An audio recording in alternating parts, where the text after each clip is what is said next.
Isto é vencer ou vencer. Não tem outra opção não. Fácil nunca foi, jamais será. Mas uma coisa é certa: quem permanece crendo, é impossível que não tenha resposta. Só há uma forma da promessa de Deus nos cumprir, que é quando nós quebramos a aliança, é quando nós deixamos de fazer a nossa parte. Muito bem, meus amados irmãos, eu pedi para que os obreiros compartilhassem com vocês alguns versículos, que vocês fossem adiantando, porque nós vamos recomeçar o seminário. O seminário é um estudo, né? Naturalmente nós estudamos bastante a Bíblia aqui. Eu diria, não ainda o suficiente, mas estamos caminhando para isso. Mas quando estamos em seminário, então essa intensidade de estudos ela aumenta. Amém? Muito bem, então hoje o tema: redescobrindo o amor e a palavra. Para quem vai anotar, não devo me preparar uma mochila para você, farei isso nas próximas vezes, querendo Deus. Mas hoje é redescobrindo o amor e a palavra. Amém? Vou pedir para que você abra sua Bíblia no Evangelho de João, capítulo 8. João, capítulo 8, verso 47. Se não der tempo de você abrir, anote, depois você abre, depois você confere, para a gente poder reunir aqui o tempo. Diz assim a palavra de Deus, João, capítulo 8, verso 47. Diz: quem é de Deus, o quê? Escuta as palavras de Deus. Por isso vós não as escutais, porque não sois de Deus. Irmãos, isso quem disse foi Jesus, falando com as autoridades da sua época, que estavam o tempo todo, né, combatendo, o tempo todo ali, sendo empecilho. E Jesus chega então e diz: quem é de Deus, escuta as palavras de Deus. Por essa razão, por isso vocês não escutam. E ele é taxativo, claro, enfático, ao dizer: porque vós, ou porque não sois de Deus. E a pergunta que eu queria iniciar hoje é: você é de Deus? Você é de Deus? Antigamente a gente ouvia um amém, né? Um amém forte. Você é de Deus? Amém. Eu estou ouvindo muito mais os pequenininhos lá na escolinha que me socorro do que vocês aqui. Você é de Deus? Amém. Amém. Pode tirar a porta para mim, irmão?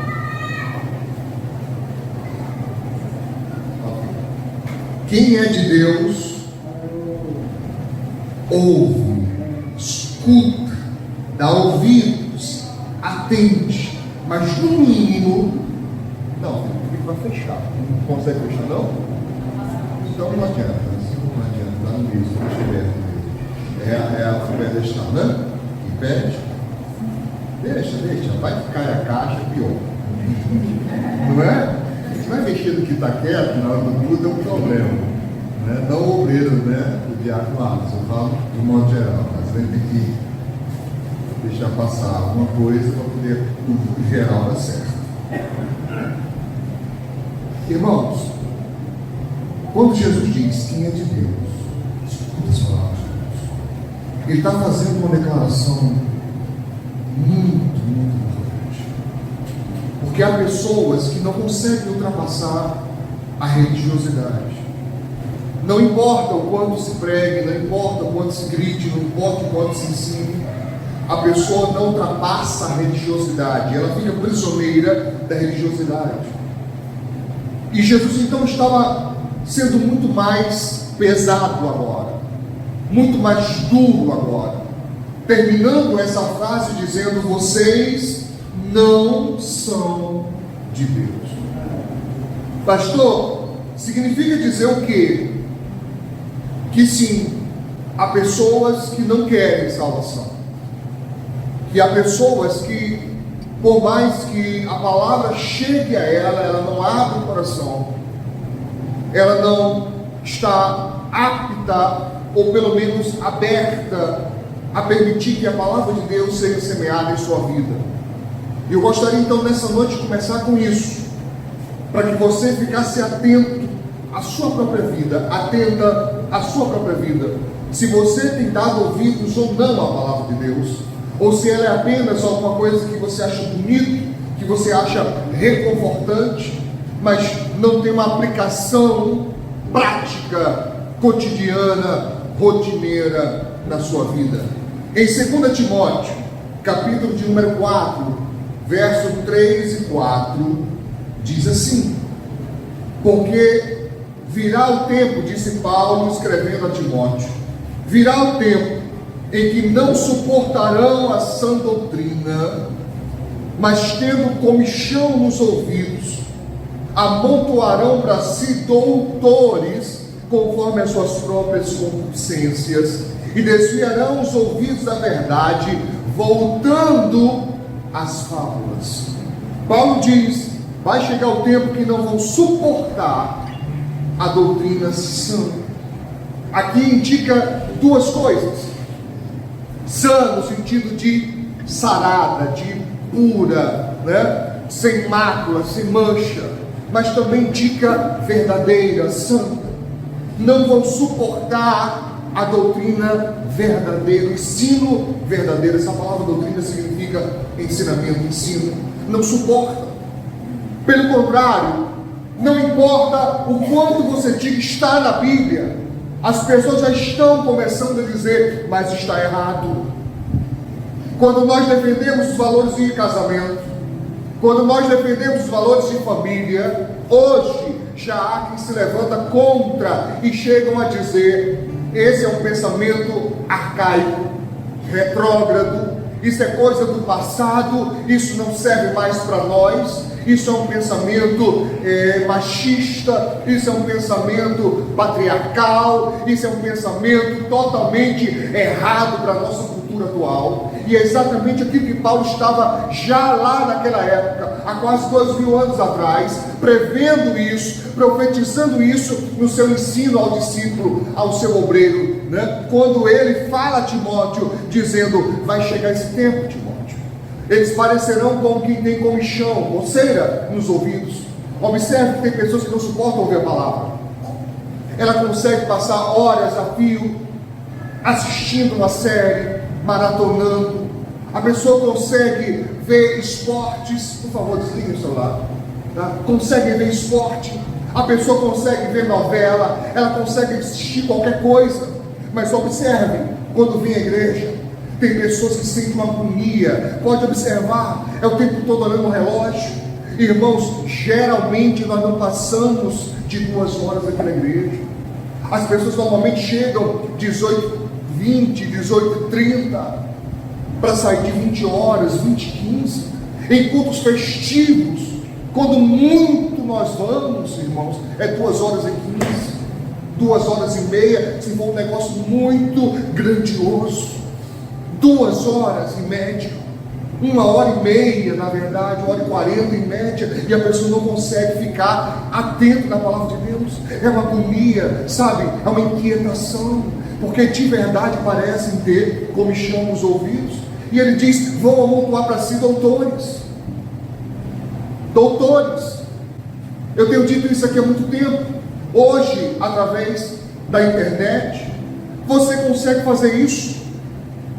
Você consegue escolher pessoas hábeis, pessoas que têm uma expertise na sua área, pessoas que têm conhecimento na sua área, que são doutores na sua área, mesmo que não sejam diplomados como doutores, mas eu falo pessoas que entendem o que estão falando. Você pode escolher coisas boas ou coisas ruins. Você que vai escolher o que vai aprender. Você pode ficar, por exemplo, 40 minutos, 1 hora, 2 horas em aplicativos de mensagens rápidas, se divertindo, vendo vídeos engraçados, comédia, mas também pode ver pornografia. A escolha é sua. E Paulo diz isso. Vão ser escolhas conforme a sua própria concupiscência. Essa palavra significa desejo, vontade, desejo. Então o que você tem desejado? O que move você? Quem é você quando as pessoas não estão olhando? O que você faz que as pessoas não sabem?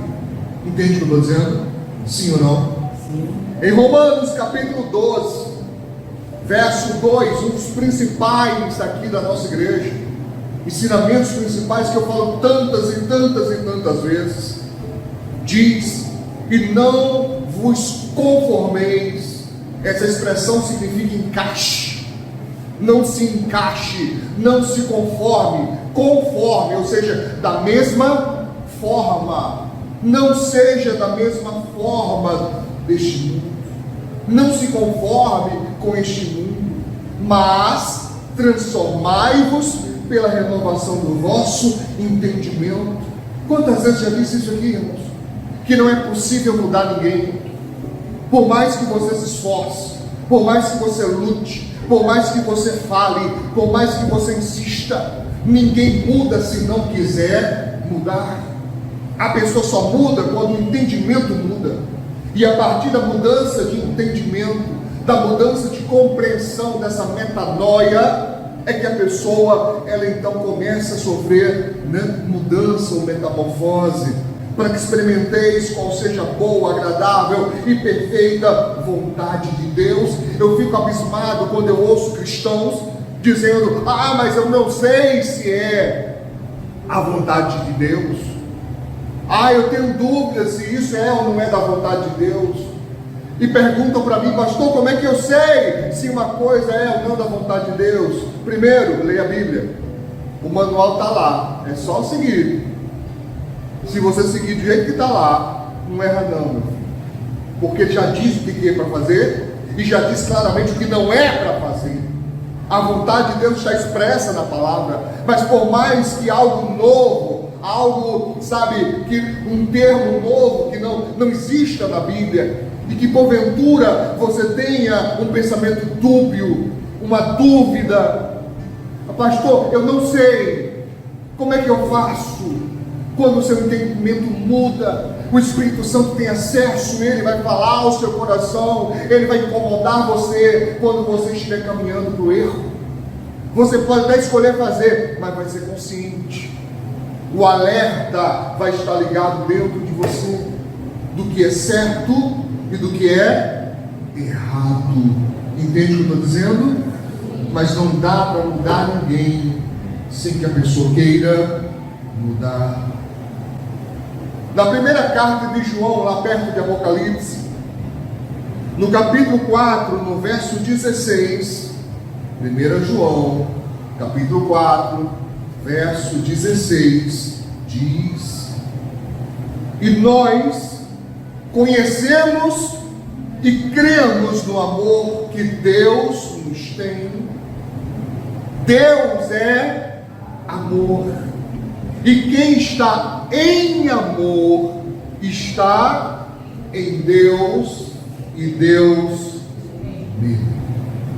Eu vou repetir esse verso. E nós conhecemos e cremos, primeiro o conhecimento, depois a fé. Amém? Nós conhecemos e cremos no amor que Deus nos tem. Você tem essa fé? Você crê nisso, que Deus te ama? Crê que Deus te ama, sim ou não? Amém. Se você tem dúvida disso, você precisa rever muitos conceitos e valores. Porque todo cristão verdadeiro tem essa certeza: Deus me ama. Eu não tenho dúvida disso. Deus me ama. E ele diz mais: Deus é amor. Isso é uma afirmação, isso é uma sentença. João, revelado aqui pelo Espírito Santo, faz uma declaração para a igreja dizendo: Deus é amor. Deus não tem amor, Deus é amor. Nós amamos, mas nós não somos amor. Nós apenas experienciamos amor, temos experiências com amor, mas nós não somos amor. Ao passo que a Bíblia é clara, Deus é amor. A essência de Deus é amor. Interessante isso, porque quando nós falamos de divindade, uma das primeiras noções que vem à nossa mente é poder. Deus Todo-Poderoso, então a gente imagina poder, mas a Bíblia não diz que Deus é poder, embora seja todo-poderoso. Ele é todo-poderoso, mas a sua essência é amor. Ele é todo-poderoso, mas a sua essência é amor. Seria a coisa principal. Ele é amor. Amém? E diz mais: e quem está em amor está em Deus, e Deus nele. Bom, me fizeram uma pergunta, e acredito que você deve ter ouvido algo parecido, se não literalmente igual, mas parecido. Perguntaram para mim: pastor, se Deus nos ama, por que existe tanta maldade no mundo? É uma dúvida que muita gente tem. Quando você vê, por exemplo, filmes, documentários, principalmente quando mostra a fome nos países africanos, embora no nosso país, embora na América Latina como um todo exista muita fome também, mas fixamos muito aquela imagem daquelas crianças, não é, sujas, empoeiradas, barriga deste tamanho de verme, porque comiam muita areia, muito barro, né? Você sabe, desnutridas às vezes, né?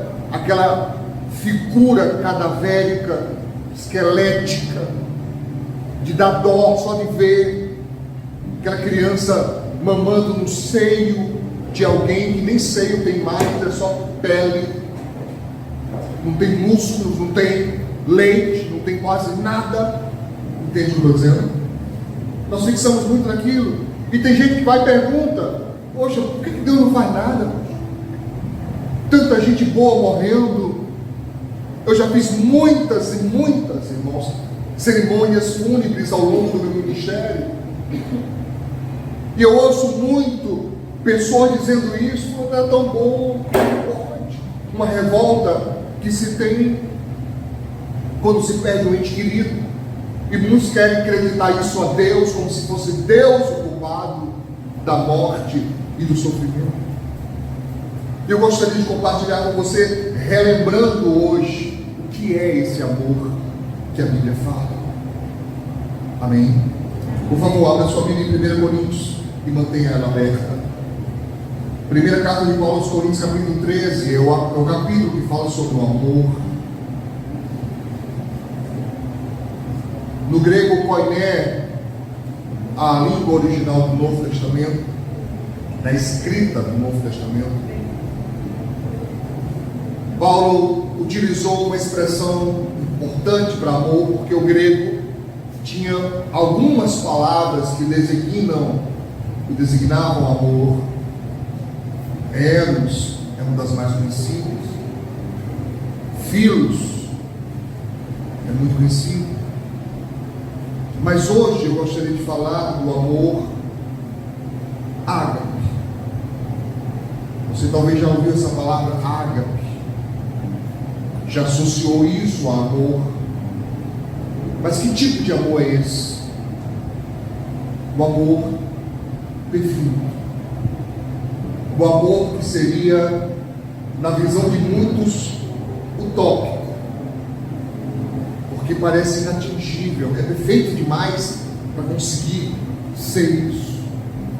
Você vai ler comigo, você já leu muitas vezes, e talvez, eu imagino que você deva ter em algum momento da sua vida estranhado esse amor. Vamos ler de novo? Eu queria começar a partir do verso 14 para a gente ganhar tempo, verso 4 para a gente ganhar tempo. 1 Coríntios 13, verso 4. Quem achou? Se na sua Bíblia estiver caridade, dá no mesmo, tá? Aqui na minha hoje está amor. O amor é sofredor. O amor é benigno. O amor não é invejoso. O amor não trata com leviandade. Não se ensoberbece. Até aqui está tranquilo. Não se porta com indecência. Não busca os seus interesses. Até aqui para mim é tranquilo de entender. Não de praticar, mas de entender. Sabe onde eu sempre me engajei? Quando chegava aqui, ó, não se irrita. Quer dizer, como é? Quer dizer, quem ama não se irrita? Aí eu pensava, eu adolescente, eu pensava, eu nunca amei ninguém. E acho que nunca vou nem amar. Porque se tem uma coisa que eu sou fácil é de me irritar. Quem também? Quem me acompanha? Olha, pastor, eu até tento, mas sabe, tem gente que exagera, eu não consigo, eu me irrito. Até eu descobri que Paulo estava falando de um amor diferente. Não é um amor que vem de nós, é um amor que vem de Deus, e que nós possamos experimentá-lo, e que o contato com Ele vai nos permitindo ultrapassar o amor simplório que nós conhecemos. Porque o amor que nós conhecemos, ele é muito frágil. Nós geralmente amamos a quem nos ama. Geralmente. Tem pessoas que amam a quem odeia? Tem. Mas não é a maioria. A maioria de nós se afasta de quem nos odeia e se aproxima de quem nos ama. É o mais comum para nós. Você concorda comigo? Esse é o mais comum para nós. Por isso que era muito estranho de se ouvir Jesus pregar e dizer: ame os seus inimigos. Os discípulos tiveram dificuldade com isso. O povo teve dificuldade com isso. Porque eles olhavam para os romanos, que eram seus inimigos ali mais patentes, mais próximos, mais claros, e lembrava do sofrimento, lembrava das chicotadas, lembrava dos impostos, e é difícil entender o que Jesus está dizendo. Porque onde você busca recursos em você, como alcançar esse recurso no seu próprio coração, se não tem? Se a gente chega a odiar, até quem ama. Olha para o seu irmão, não precisa dizer nada não, só olhe. Dizer para mim que você nunca teve vontade de... Quem tem irmão? Nunca? Você nunca teve vontade de pegar um irmão assim? Nunca? Olha para essa pessoa de novo, olha. Porque tem gente balançando a cabeça que não. Eu não acredito. Não acredito mesmo. Mesmo, não acredito. Você pode não ter mais, mas alguma vez na vida você teve. E eu tenho certeza que teve gente que já fez. Já, teve gente que já pegou o irmão e... Já. Entendeu? As meninas aí, as irmãs, às vezes nunca puxou o cabelo dela, da outra. Nunca beliscou. Nunca botou a culpa. Quem quebrou? Ou então aquela velha saída de mestre. Só tinha 2 pessoas lá. Não. Sendo, né? Não, mas eu não disse que foi o outro, só disse que não fui eu. Lindo isso. Né? Nós chegamos a odiar quem amamos. Graças a Deus que o amor vence sempre. Geralmente essa ira tende a baixar e o amor volta ao seu lugar mais ou menos normal. Às vezes não é tão no mesmo lugar, a depender do que a outra pessoa faz com constância. Se a pessoa erra uma vez na vida, falha uma vez na vida, ou pelo menos raramente, tudo bem. Mas se é uma coisa constante, é difícil você manter o mesmo amor. Requer muito esforço. Para o cristão, é um caminho mais natural, porque a gente se força a isso. A gente se força a querer estar bem com as pessoas. Entende o que eu estou dizendo? Mas aqui está falando de um amor diferente. Por favor, entenda isso. É um amor que tem recursos que nós naturalmente não temos. Esse aqui é um. Não se irrita. Mas não se irrita como, pastor? Se a Bíblia fala no passado que Deus se irou. Me engaixava nisso também. Não se irrita no sentido, irmãos, de ser movido com facilidade de um lado para o outro. Entenda bem, quando o povo vinha fazer Deus se irar, irmãos, eles já tinham feito, e de novo, e você conhece gente assim, que você livra, a pessoa vai de novo, você livra, a pessoa vai de novo, você livra, vai de novo, livra, vai de novo, chega uma hora que, meu Deus do céu, isso, dá vontade de você dizer, cair, ai, você quer ir, né? Quer sofrer, né? Ai, quer dizer que a minha oportunidade que eu te dei não vale nada, né? Quer dizer que o meu suor você não honra, né? Então quer dizer que para você tanto faz. Então, queridão, queridona, vai lá, vai pra galera, vai lá. Você lembra do seu boneco? Vai pra galera, vai, pra tu ver o que tu vai colher. Porque, sabe, chega uma hora que cansa. E entenda, com Deus também é assim. Chega uma hora que Deus vai, quer dizer que você não quer bênção. A lei estabelecida diz, não quer a bênção, que essa é a parte dele.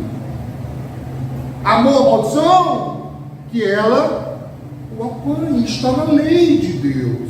Isto está na lei de Deus. Então vai acontecer, porque a pessoa rejeita. Está me entendendo? Vamos continuar. Não suspeita mal, não folga. Aqui folga, essa palavra, se você não entende, significa não se alegra. Não se alegra com a injustiça, mas se alegra com a verdade. Então, o amor puro, o amor eficaz, o amor ágape, ele tem características. Paulo descreve quais são. Dentre estas ele diz, ele não se alegra com a injustiça. Por óbvio, ele é um amor que busca a justiça, já que não se alegra com a injustiça. Está claro isso? Que mais? Se alegra, folga com a verdade. Então não gosta de mentira e não gosta de injustiça. Está claro isso? Característica do amor de Deus. Diz mais, no 7, tudo sofre, tudo crê, tudo espera, tudo suporta. Jesus provou isso na prática. Na prática, ele provou isso aqui que Paulo está descrevendo. O amor de Deus, cravado na cruz, estava provando isso. E no verso 8 ele diz, o amor nunca falha. Não existe blackout no amor de Deus. Ele não apaga, ele não falha.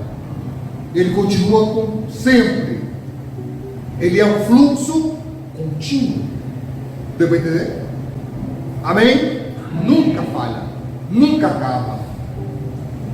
Mas há um mas, há um porém, há um contudo, há um todavia, há um entretanto, há um outro sim. Acabou para mim. Você vai não.